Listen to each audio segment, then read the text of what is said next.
Hello and welcome to a new video. In today's video we're going to take a look at another legend team here for the current Color Cup. We're going to have a team here from Blob NA, so shouts to you. Very interesting team here. We're going to have Ferrothorn, we're going to have the Say-Stop of Morpeko with the move of Seed Bomb again, which we already showcased before in the video, but here it is again with a Grass-type Pokemon Elite, of course, which does make a lot of sense. And so this is definitely going to be a very interesting one here. We're going to have already a very solid lead with Kingdra against us, where we're going to be able to take a hit from, no matter what they want to go for. Octazooka doesn't get the debuff, which makes it so much better for us as well. We can go ahead, go for another charge move here.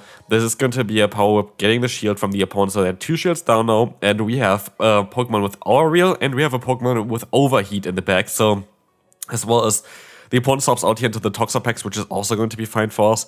I don't know how they really were able to swap out of there, but it's okay. We're going to be able to now go up to the Aura Reel. I think this should be enough to knock them out. Like, it is a super effective hit, it is stab, it is easily enough, and so now it depends on what they want to do next. We're gonna see that they just forfeit and we can move on to the next opponent. So, Kingdra is going to be our next elite here against us as well again. Like, Kingdra, such a common Pokemon, which makes Ferrothorn such a strong Pokemon to answer this one. Ferrothorn definitely also kinda most likely benefited from this Pokemon that it's so common now. Both Ferrothorn as well as Kingdra are good as well together, because you're going to have here, of course, with Ferrothorn the double weakness to fire, which you can double resist with the Kingdra. But we will see as well how our whip is coming through. We're gonna get the KO. We don't have a shield advantage this time around, but we should be in a very solid spot here now, because we can align our own Turtonator against the opponent's Charger Bug, and I think that's going to be a great matchup for us here, right? Let's see, Power Whip is coming through, gonna do a little bit more damage against them, and all of the energy that they have should be wasted against our Turtonator, because it's all going to be resisted, and they have the Gastron in the back, and we basically lose here unless they decide to let the Seed Bomb go through somehow. Like, then I still have a chance, but that is basically impossible. Why? Like, I honestly don't know why the opponent even wanted to risk this, because now it's game over. Like, what are they gonna do here? We're going to have 2 shields left, and they don't do any damage against us, so yeah, good game there to the opponent. As already shown in the video towards Seed Bomb Morpeko, people just don't really respect it, and I'm kinda confused about why this is not the case yet, at least, because again, like, before I showcased it as well, I didn't really see anybody running this one, but now we have it here on this legend team as well, and people should be aware at this point at least, because there's so many mud boys in this meta, like this Gastrodon. It just makes a lot of sense to run, the Seed Bomb on the Morpeko in this current meta.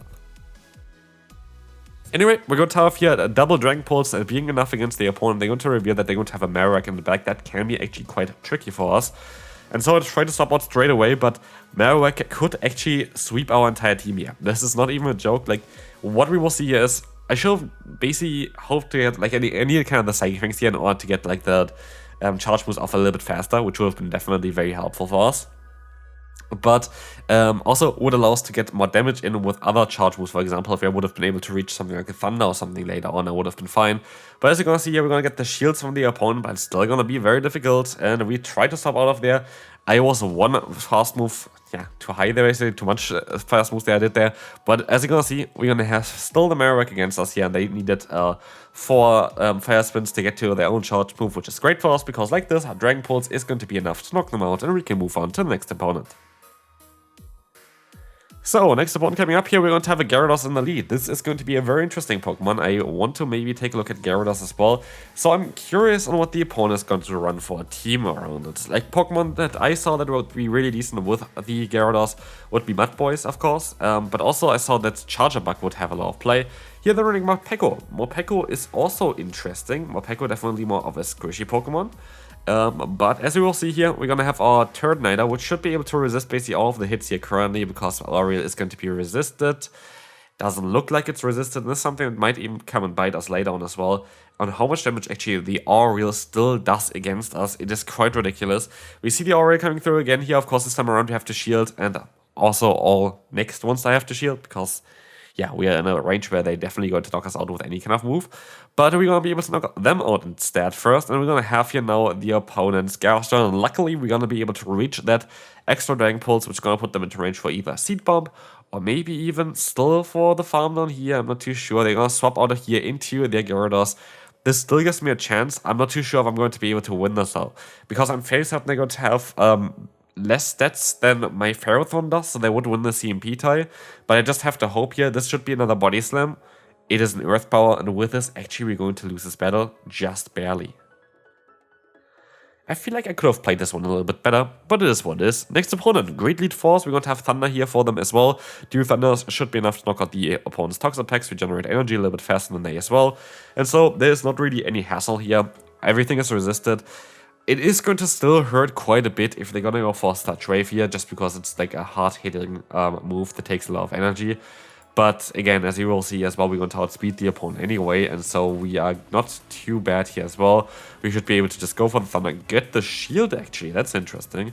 I could use another, I can let the move go through. If it's the Touch Wave, it's going to knock us out. If it's Brian, would have not. But I guess I'm going to try to get some extra energy here on the Morpeko, but the opponent decides to actually go for another charge move. I did not think that this would have worked out for them, that they still outspeed me here, but they reveal that they have a Bomber Stone on the back, and this is looking really good for us, because now we can go for the full farm down, and this should be basically it. Like, I don't really know a Pokemon that can beat both Turtonator as well as the Morpeko up energy for them, so yeah, here we can still go for the Dragon Pulse. Dragon Pulse allows us to get the KO against the opponent. And as we will see here, they're going to have, the Quagsire in the back. That can be a bit of a trickier one. Like, out of all the Pokemon, that's most likely the best Pokemon that they could have here for the scenario they're in. But let's see if we're going to outspeed them with the Seed Bombs. We need 2 more Fast Moves for another Seed Bomb, so we should be kind of fine here, right? They didn't even shield the first one. So yeah, that's going to be it for this one. We can move on to the next opponent. This is a little bit of an awkward one here, because the fast move is super effective against Morpeko, which makes it like, now don't really want to swap out of here, I have to say. Thunder is coming through, we're gonna try our best to, let the move go through here as well, just try to take those area aces and see where I'm gonna land. I think if you have Flash Cannon, this is going to be a very solid matchup for you. We have Thunder, Thunder is just not stab. But let's see on how this is gonna go for us. We're still gonna get to another Thunder here. We most likely going to put the opponent into a range where we are going to be able to go ahead and go for the full farm down afterwards with the Turtonator, which is at least what I hope for. Or I get the shield from them. Let's see. We're going to be able to go for another move here. Or do we survive with this hit? Well, let's find out here. Airy Lace, it is not going to be enough to knock us out. And so we have either alignment here, I think, or a shield advantage, and we're gonna take alignment, and we're gonna have the Feraligatr, and the opponent definitely gets a free fast move here, which is really annoying, but it is what it is. Yeah, they definitely got a free fast move in there. It actually can be quite impactful though. Like, they're always going to be able to outspeed me because I don't have Psychic Fangs again. But I still would be able to do more fast move pressure against them, which would put them later on maybe into range where our Turtonator is going to be able to just farm them down. And that's kind of more what I wanted to do anyway here. And so Gaston is coming in against us. Let's see on how we're going to be able to handle with that one. We're going to see the shield coming up. I'm kind of forced to catch a hit here. But yeah, no, never mind. It's not going to work out. There's going to be a loss no matter what. The backline is just a bit too difficult for us to handle with. And so we can move on to the next opponent. We're going to have another Gyarados here.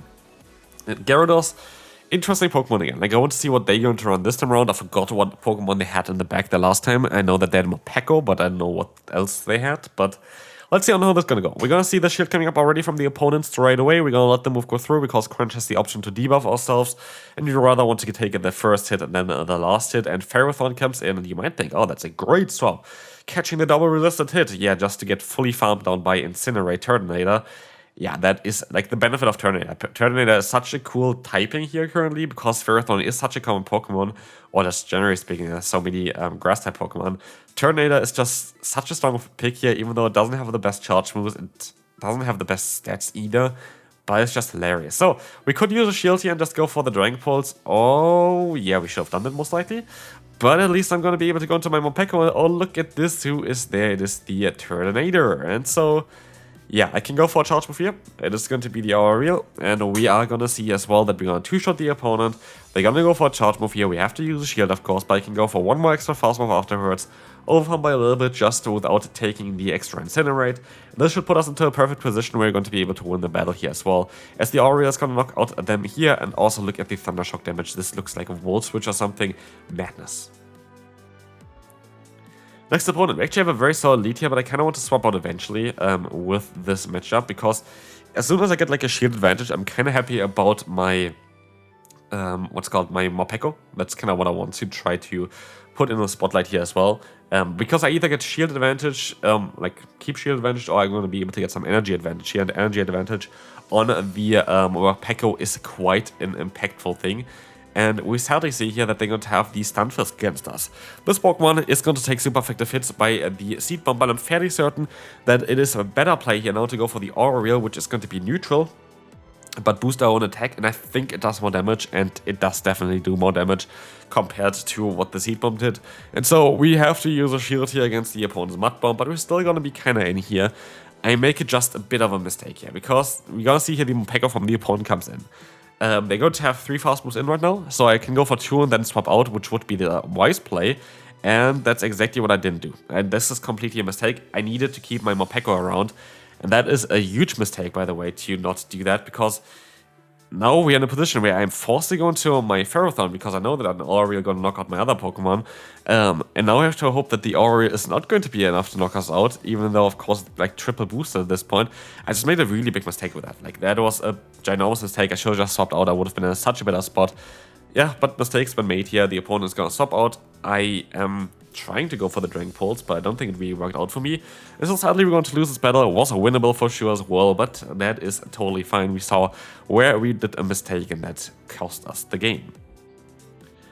So, Shiinotic and Magnezone is not really what I expected here today, but yeah, we will take it, I guess.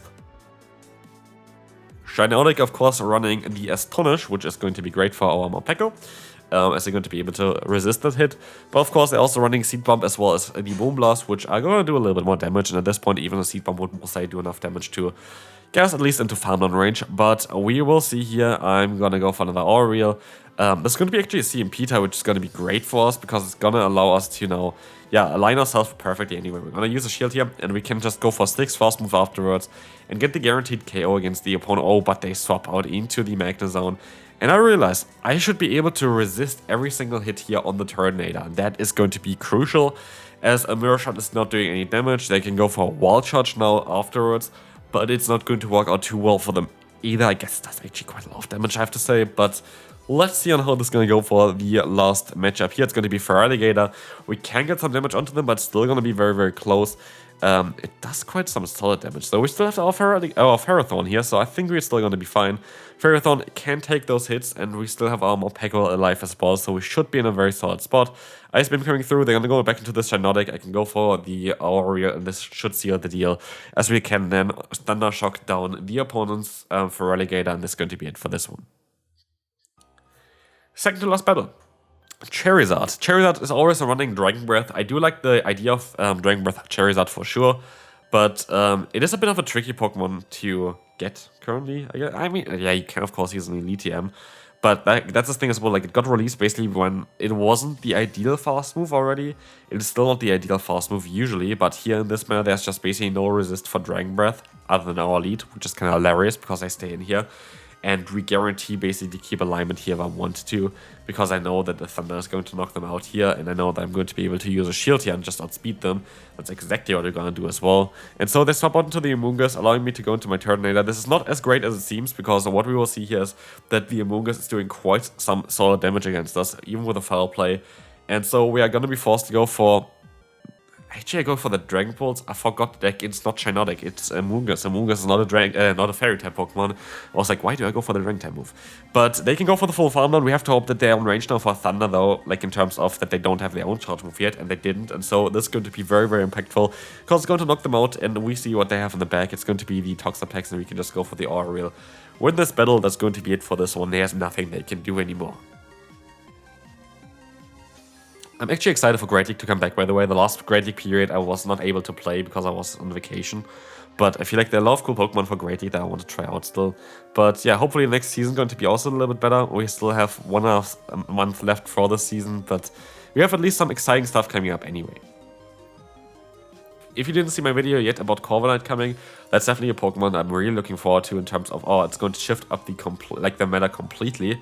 There are quite a lot of other Pokemon that are going to be very impactful as well. They're getting a Shadow form soon. Like Shadow Diggersby is going to be a very interesting one, for example.